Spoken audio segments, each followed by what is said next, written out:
everyone and welcome to the video. So today I'm going to be recapping one of my games that I played against a 1700 FIDE rated player in an over-the-board tournament. This was a classical game where I had 90 minutes plus 30 seconds increment, and I also had some really exciting attacking ideas, including a rook sacrifice, which I thought was really awesome. So watch and enjoy. I had the white pieces in this game. Opponent was 1700 ELO. And I went for e4, and then my opponent played d6, which, yeah, this is the Pirc. Basically, the idea of this is that they want to go for a King's Indian style opening, but since you played e4, they've got to stop you from playing e5. Like, say you wanted to do this straight away, well, this is just a Alekhine's where you can immediately expand in the center, so instead the opponent wants to go d6 first, so then they can go knight here without being pushed back immediately. Yes, this is a classical game. That's the reason behind d6 here. Or they sometimes go for different setups. So I just go for d4. What I want to do is take the full center here, and my opponent plays knight f6 straight away, attacking this pawn, and I defend with knight c3. Now, if my opponent goes for this opening with g6, bishop g7, a lot of the time I want to go super aggressive and prepared to castle queenside and really attack them with all these pawns down here. But I want to keep it flexible because sometimes your opponent can kind of fake you out castle queenside as well, and then it's a little harder to get things going. So here my opponent plays c6, which is quite flexible again. So basically they're not really committing to much yet. They're just wanting to create this passive kind of setup where, again, I'm a little worried about committing to too much straight away. So I could go for f4 straight away, which is meant to be good, but it's quite sharp. Yeah, so I play bishop d3 here. And I was like, well, I just want to defend the center. I know bishop d3 is really not that great of a move, but it keeps the advantage for white. And I just wanted to see exactly what my opponent was going to do. The reason why I didn't want to commit to knight f3 straight away was because I was still deciding if I wanted to play f3 or f4 and castle queenside, or whether I wanted to just play knight f3 and castle kingside. So I decided to develop the bishop first just to see what my opponent was going to do. And then here my opponent plays e5, which is a good move. And I didn't exactly know what to do here. I was already sort of out of theory because I've never really played this over the board, so I wasn't exactly sure. So they're immediately taking the center here now, and they suddenly have quite a bit more space. They've got room to develop their bishop and castle. So e5 is a nice move by my opponent. So here I decided on the wrong move. I was deciding between knight f3 and kind of just take like this, get the knights in the center, or just go takes, and knight f3 after. And I decided to take here on e5 because what I was thinking in my mind was like, okay, if here, maybe he's going to be tempted to play something like this, and then I can get the bishop pair. And apparently I read my opponent quite well because that's exactly what he did. I was like, okay, well here I can get the bishop pair because they're defending this pawn here by pinning me.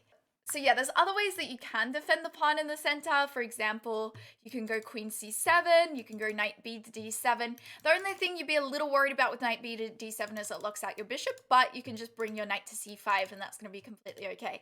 But yeah, my opponent does go for this move, which somehow I expected. And I was just thinking, okay, well I can go h3. If they try to hold on to it like this, then just g4, and then we're winning a pawn over here. So obviously my opponent does not lose the pawn, but now I have the bishop pair straight out. And they go knight b to d7.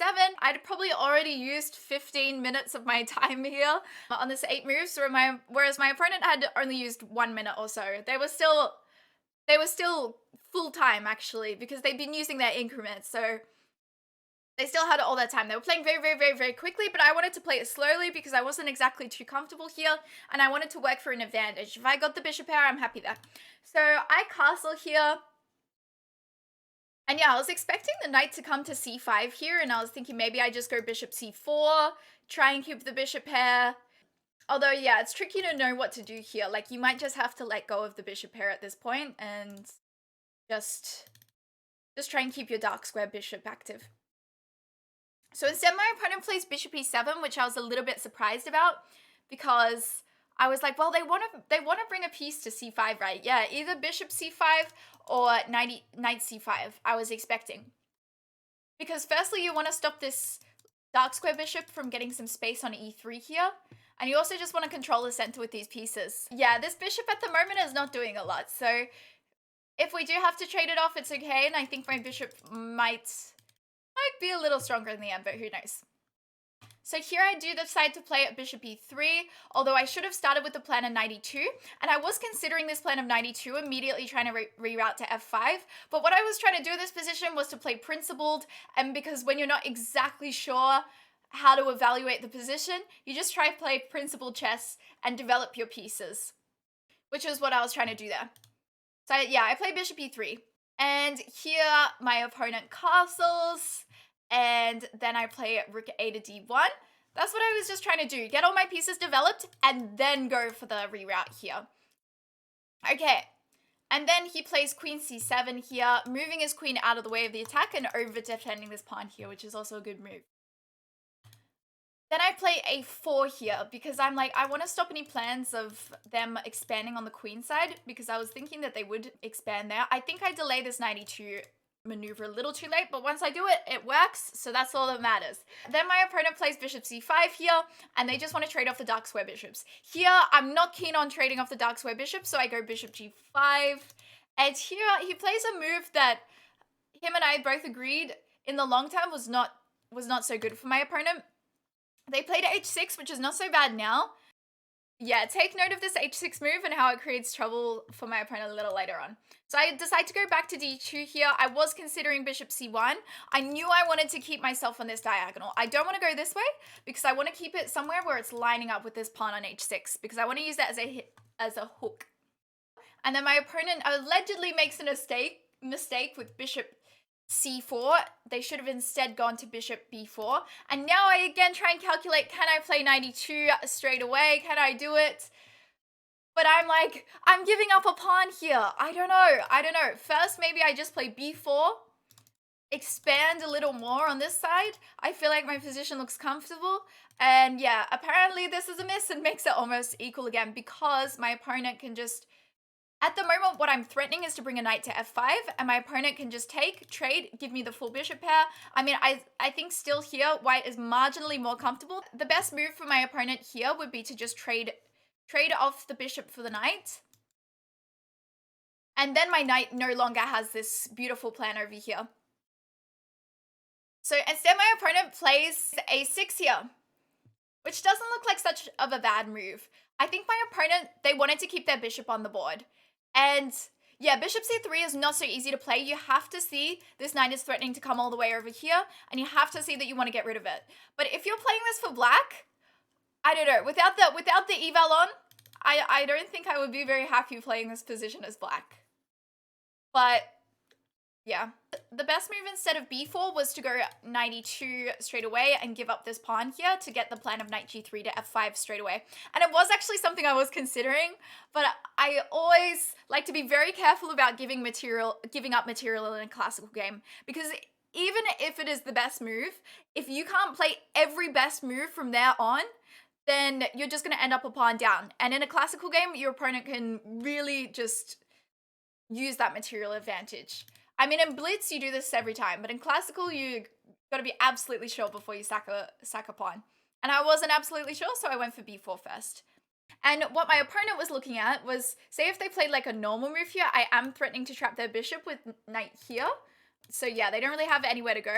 So they play a6 here, which is a miss. And then I go for knight e2, which is the best plan, which is nice. So then my opponent moves their bishop away because they don't want to give it up. I mean, it kind of makes sense. They don't want to give up their bishop. And then I go for knight g3, which is a little bit inaccurate. I should have played a5 first, which is what I was worried about. And then I realized my opponent had this little bit of counterplay here with a5 themselves. If I take here, my a4 pawn becomes weak. If I go for b5 or something, then c2 has some pressure on it. So I was a little bit nervous. Once I played knight g3, I was like, I'm a little nervous about a5. Although I'm still plenty better here, but you know. Here he goes knight h7, and his plan, I think, is to reroute his knight to g5, although it's just not quite working at this point. Because I have ideas like queen g4 and knight f5, all of that. And my attack just comes a little too quickly. So first I go a5, attacking the bishop, because I'm like, I don't want to give my opponent the chance to play a5, so since they didn't play it, I'm now going to play it before it's too late.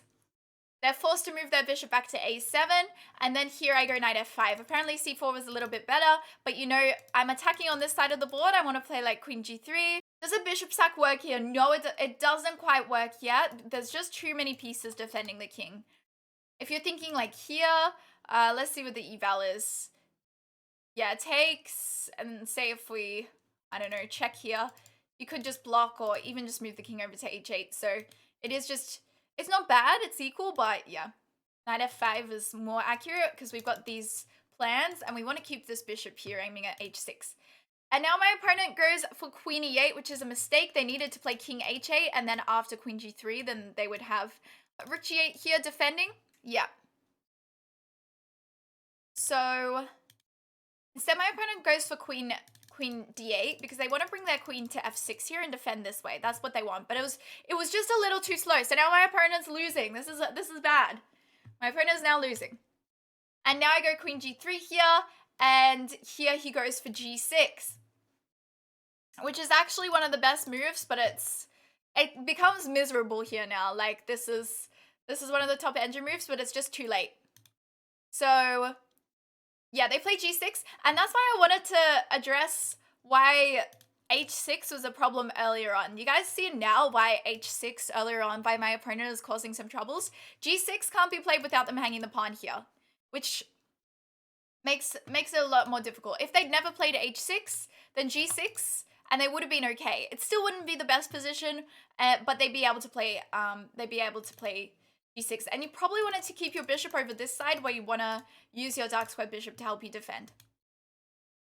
So yeah, here I just take. Obviously they can't take here because they're pinned. So yeah, I take here, and now he goes for bishop d8, and now he's seeing the problem that he needs his bishop to be coming over to defend here. Yes, so here I play the move bishop c4, which is, yeah, there was a few people like crowding around looking at my board at this point, and I was like, yeah, I'm so cool. This is a good move. This is a good move. We're threatening, say, okay, let's just give a horrible move for my opponent. Then there's mate in 2 with this amazing pattern. Isn't it beautiful? So yeah, obviously my opponent doesn't blunder that, but they are getting into trouble. And they play the move g5 here. And there's quite a few moves that work here, but I was like, but I have to play the one that looks the coolest. Now, obviously h4 is a great move here. You're attacking and there's nothing your opponent can do. But I wanted to play something that was just like instantly flashy, so I decide to sacrifice the rook. And the idea is that if queen takes, we're taking on g6, and we're threatening a mate with this. And they can't play f6 or anything to defend because they're pinned. So that's why I went for this. I was like, this looks so freaking cool. I sacrifice and he takes because really there's nothing else you can do here. And then I take here. And he plays the only move that doesn't hang mate. There is literally only one move that doesn't hang mate. I don't know if you guys can see it, but there is only one move that doesn't hang mate here. Exactly, Brennan. He takes on f5 because this is the only move that doesn't hang mate. And I was calculating just going bishop h6 straight away here, but I was thinking like maybe just like queen g5 here. I don't know. This actually looks really good looking back on it. So yeah, bishop h6 was probably the best move here. I decided to just take the queen because I was like, I don't really want to calculate too much, but yeah, I should have gone for bishop h6. They've already taken a piece here. Then after I go here, they go here. King h8, and I didn't know how to follow up. It's like it felt pretty much the same. I didn't know how to follow up with this. Like maybe they just go, they go here. Doesn't really work. No, though does it? Yeah, I was struggling to see how this works. So I decided to just take the queen.